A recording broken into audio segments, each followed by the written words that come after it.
Thank you, Mr. Chairman. And thank you all for being here today. And I want to give a special shout out to Ms. Gray. I'm from Huntington, West Virginia.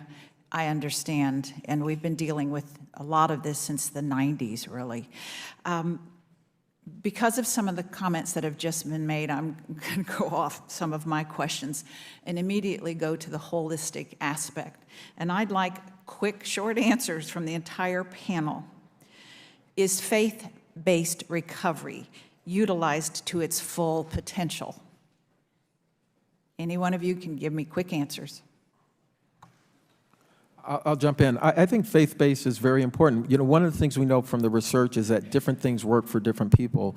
And even if we say that there is a treatment that is the gold standard, I will tell you that gold standard does not work for everyone. I have seen, as a medication-assisted treatment program provider and as a detox provider, people who've gone through treatment after treatment after treatment, and what really helped them was to get involved into a faith community that really supported them, and that was what made the difference. So I think as treatment professionals, particularly as scientists, we ought to be open to all of the pathways that people find to get recovery. I'm agnostic to that to some degree. What I really care about is at the end of the day that people are well.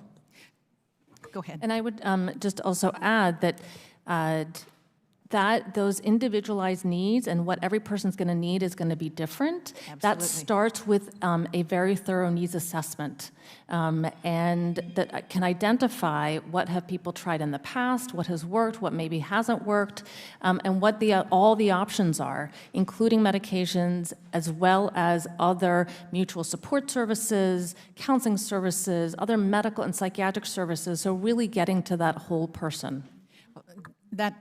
That's my whole point, is often we're afraid to mention that, but I have found in my experience that every single piece can make a difference. Go ahead. Very important. And there's faith-based community is at my table with a 30 that I keep referring to.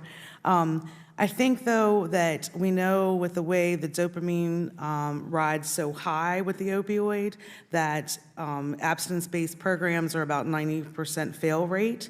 So I see the medically assisted treatment getting them stable, functioning back into normal society, linking them to the counseling and to the group sessions and that type of thing that will help lead them to those things in the faith-based programs and stuff.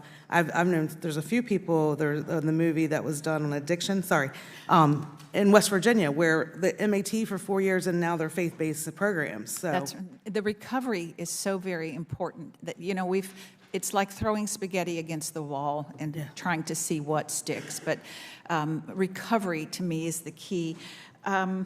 Let's see, Dr. Young. On Sunday, we had a 60 Minutes session, which I'm sure you have at least watched on your phone if you didn't watch it on TV.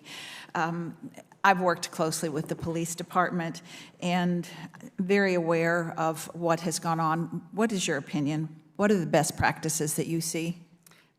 I was preparing for this hearing, and I'm sorry, I haven't seen the 60 Minutes from this week. I will I will watch that. I am somewhat familiar with what's going on in Huntington, West Virginia, however, but maybe you could. Well, we now have an addiction specialist meeting with the police, talking to them directly. So you can watch it on YouTube. It really is fantastic. Great. Okay, I'll switch my question to you about drug courts, because I think drug courts are very, very important. Tell me what you think of their success rate. I certainly would refer to NADCP for the overall success rate for the adult drug courts, but we know that they've been very successful when they follow the standards that have been set. And I'm very pleased that family treatment court standards will be announced next month at the annual conference. So we have enough research now to say what kinds of standards should these courts be following. Thank you. And one other thing is we've been very lucky to have Lily's Place in West Virginia. What patterns do you see can help emerge from this with the neonatal abstinence syndrome? There are many hospitals that are testing different strategies for non-pharmacological based kinds of treatments, and certainly kinds of things that are keeping moms and babies together in step-down nurseries or even in the hospital in non-NICU kinds of settings that are keeping moms and the babies together are certainly being tested in lots of places, and we're very encouraged by that.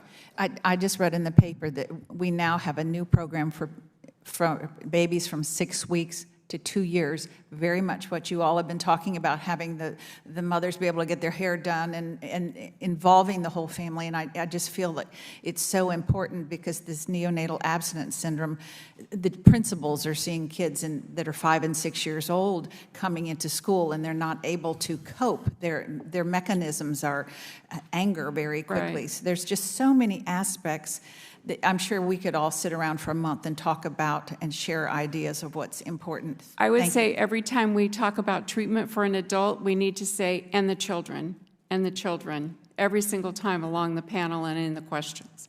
Thank you very much.